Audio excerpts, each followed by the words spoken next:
बच्चों, फिर से स्वागत है Kesar inter college Baheri YouTube channel पर। बच्चों, अभी पिछले वीडियो में हमने रासायनिक अभिक्रिया एवं समीकरण वाला पार्ट पूरा पढ़ा था।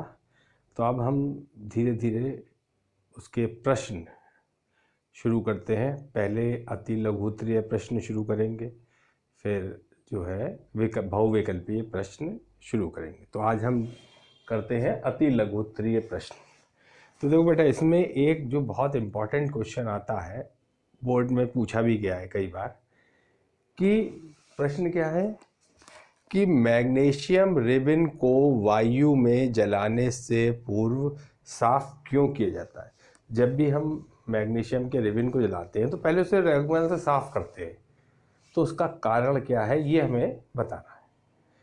तो बेटा चलिए अब हम आज उसके उत्तर की ओर चलते हैं, और लिखना कैसे है वो भी बताऊँ। देखो बेटा, मैग्नीशियम क्या होती है? एक धातु होती है। मैग्नीशियम क्या होती है? एक धातु होती है। तो मैग्नीशियम क्या हुई? एक धातु। अब जो वायु होती है उसमें क्या होता है? ऑक्सीजन। कई मिश्रण होते हैं, लेकिन उसमें मेन जो कंटेंट है वो क्या होता है, जो उसका पार्ट है वो क्या होता है? ऑक्सीजन। तो अगर हम मेटल की ऑक्साइड से क्रिया कराते हैं तो हमेशा क्या बनता है? मेटल ऑक्साइड बनता है। ठीक है, तो वो मेटल ऑक्साइड क्या होता है? वो उसके ऊपर परत बना लेता है। ठीक वैसे ही जैसे ही आयरन ऑक्साइड बनता है, जंग बनती है, वैसे ही जो है मैग्नीशियम ऑक्साइड उसके ऊपर जम जाता है। तो क्या होता है, अगर हम डायरेक्ट जलाएं तो वो नहीं जलेगा। क्यों? क्योंकि उसके ऊपर तो मैग्नीशियम ऑक्साइड की परत है। तो हम उसको क्या करते हैं? रेगमाल से रगड़ देते हैं। तो उससे क्या होता है, जो ऊपर की उसकी परत होती है वो हट जाती है और अंदर से मैग्नीशियम निकल जाता है। तो जब हम उसको जलाते हैं तो वो जलने लगता है। तो इसके लिए हमें क्या लिखना पड़ेगा? इसके आंसर में लिखना पड़ेगा मैग्नीशियम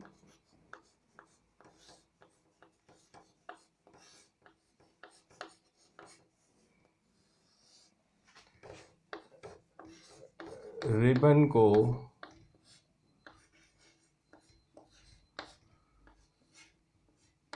जलाने से पूर्व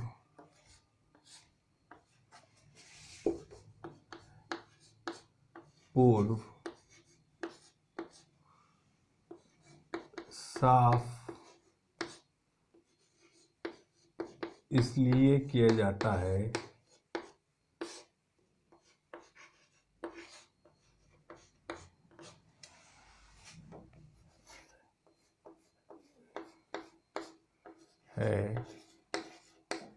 कि मैग्नीशियम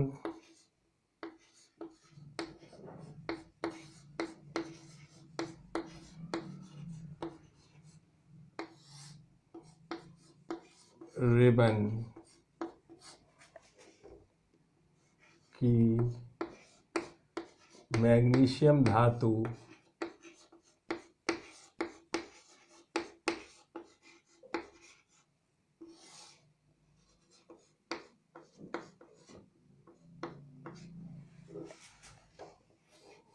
वायु की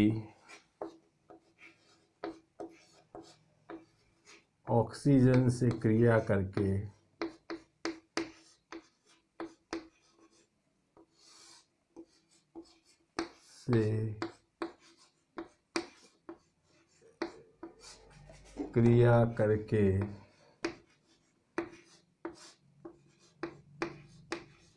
मैग्नीशियम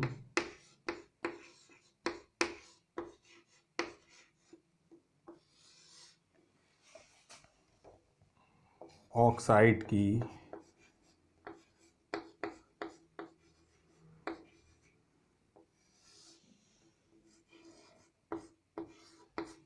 रक्षा परत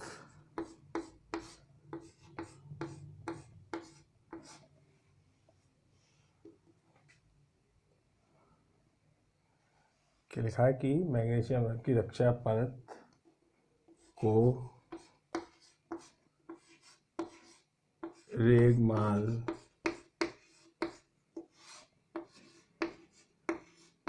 से साफ करने पर भीतर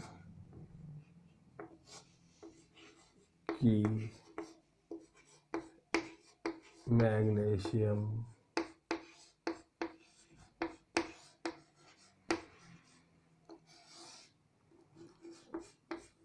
धातु जल सके। ठीक है बेटा, ये हमें लिखना पड़ेगा। क्या लिखना पड़ेगा?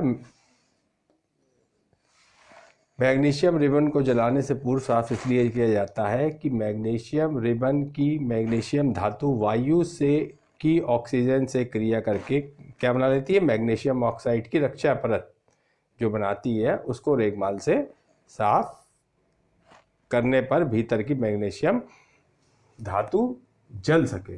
ठीक है, तो क्या होगा? मैग्नीशियम ये धातु थी,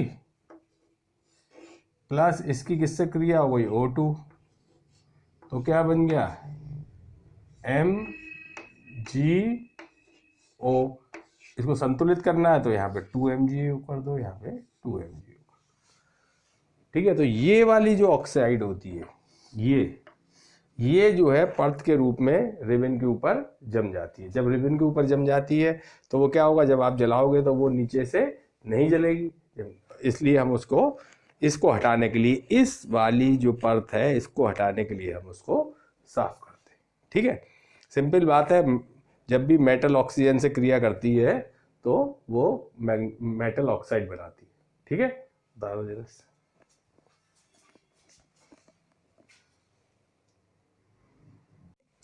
अब बच्चों हम इसका दूसरा क्वेश्चन लेते हैं। ये क्या क्वेश्चन है बेटा? भौतिक तथा रासायनिक परिवर्तन का एक मुख्य अंतर बताइए। देखो, हमने दो प्रकार के परिवर्तन बताए थे, भौतिक परिवर्तन और रासायनिक परिवर्तन। तो इन दोनों में अंतर क्या होता है, वो ये पूछ रहा है। तो भौतिक परिवर्तन में कोई नया पदार्थ नहीं बनता है, जबकि रासायनिक परिवर्तन में एक नया पदार्थ बनता है। देखो, हमने जब बताया था कि एक स्प्रिंग हमने ली और उसको इधर उधर खींचा तो उसका आकार बदल गया, लेकिन जैसे ही वो हमने बल हटाया वो अपनी जगह आ गई। ठीक है, तो ये कौन सा परिवर्तन हुआ? भौतिक परिवर्तन। ठीक है, इसका मतलब हुआ भौतिक परिवर्तन वो परिवर्तन है जिनमें अगर कारक हटा दिया जाए तो वो अपनी पूर्व अवस्था में आ जाए, यानी कि रिवर्सेबल प्रोसेस है। ठीक है, यानी कि उस जो क्रिया है उसको वापस उसी स्थिति में लाया जा सकता है। ठीक है, लेकिन दही का जमना क्या है? दही से फिर दोबारा दूध नहीं बन सकता। इसलिए जो हमारी रासायनिक परिवर्तन होते हैं, यानी केमिकल प्रोसेस चेंज जो होते हैं, वो इरिवर्सेबल प्रोसेस होते हैं। ठीक है, यानी कि उनको अपनी पूर्व दशा में नहीं लाया जा सकता है। ये जो है मुख्य अंतर है।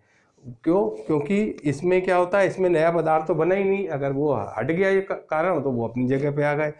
रासायनिक परिवर्तन में क्या होता है? नया पदार्थ बन जाता है, जब बन गया तो फिर उसको अपनी पूर्वी अवस्था में नहीं लाया जा सकता। समझ में आ गई? अब एक क्वेश्चन ये है कि जो हमारी श्वसन की क्रिया है को ऊष्माक्षेपी अभिक्रिया क्यों कहा जाता है? देखो बेटा, ऊष्माक्षेपी का हमने तुम्हें बताया था। ऊष्माक्षेपी वो अभिक्रियाएं होती हैं जिनमें होने से ऊष्मा बाहर निकलती है, यानी ऊष्मा जो है बाहर निकले। ऊष्मा शोषी कौन सी होती हैं? जिसमें जो है वो ऊष्मा को सोख ले, जैसे हमने तुम्हें बताया था। ठीक है, वो परख नली ठंडी पड़ गई थी, याद है? तो अब ये कह रहे हैं कि श्वसन को ऊष्माक्षेपी अभिक्रिया क्यों कहते हैं।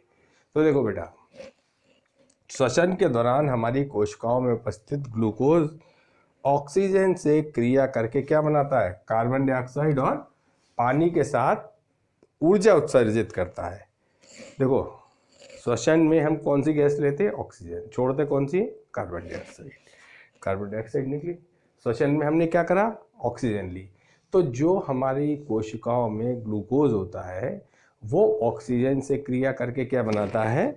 कार्बन डाइऑक्साइड और पानी, और इसी दौरान जो है उसमें से ऊर्जा निकलती है। ठीक है, ऊर्जा जो है वो निकलती है। ये ऊर्जा काय के रूप में निकलती है? ऊष्मा के रूप में। ठीक है, तो इसके लिए इसको हम ऊष्माक्षेपी अभिक्रिया कहते हैं। ठीक, समझ में आ गई बेटा? ये सब क्वेश्चन वो क्वेश्चन है जो बोर्ड में आए हुए। ठीक है, उतारो।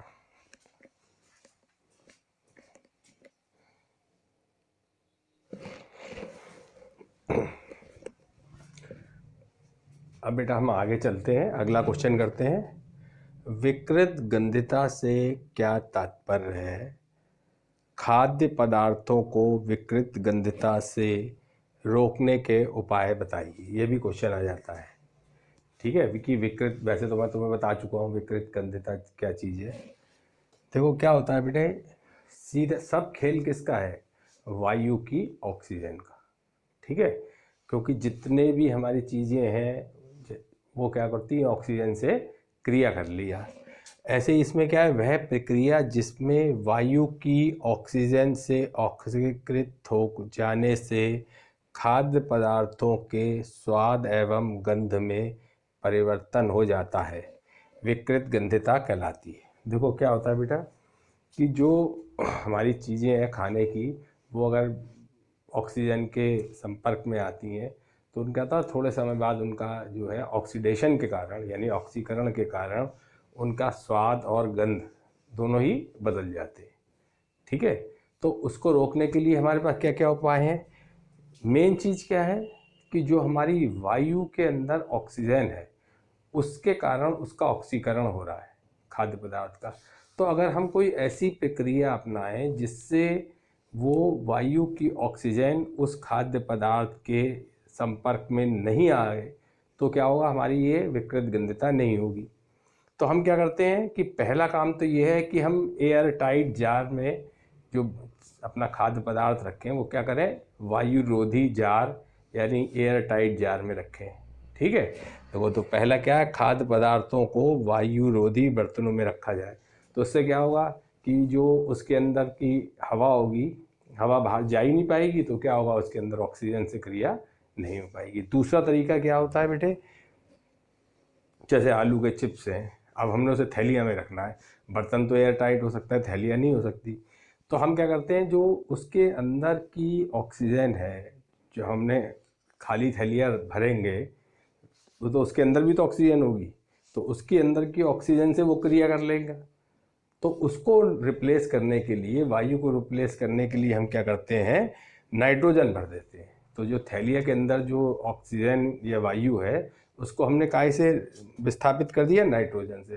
तो अब नाइट्रोजन जब उसके अंदर है तो उसके अंदर वायु बची नहीं, तो वायु बची नहीं तो उसके अंदर ऑक्सीजन भी नहीं बची, तो वो किससे क्रिया करेंगे, जिससे जो है इसका स्वाद और ख़राब होगा। तो इसलिए जो हम खाद्य पदार्थों की, जैसे आलू का चिप्स है और चीज़ें जो हैं, तेल है, उसके लिए हम क्या करते हैं, उसके अंदर नाइट्रोजन भर देते हैं, वायु हटा के नाइट्रोजन भर देते हैं, जिससे कि वो उसकी स्वाद और वो गंध खराब ना हो। तो ये क्वेश्चन आ जाता है कि आलू के चिप्स में कौन सी गैस भरी जाती है, या जो तुम बाज़ार से चीज़ें खरीदते हो तुमने देखा होगा थैलियाँ बहुत बड़ी होती है, अंदर सामान कम निकलता है, तो वो इसी उसमें अंदर कौन सी गैस भरी होती है, नाइट्रोजन, ठीक है, बता।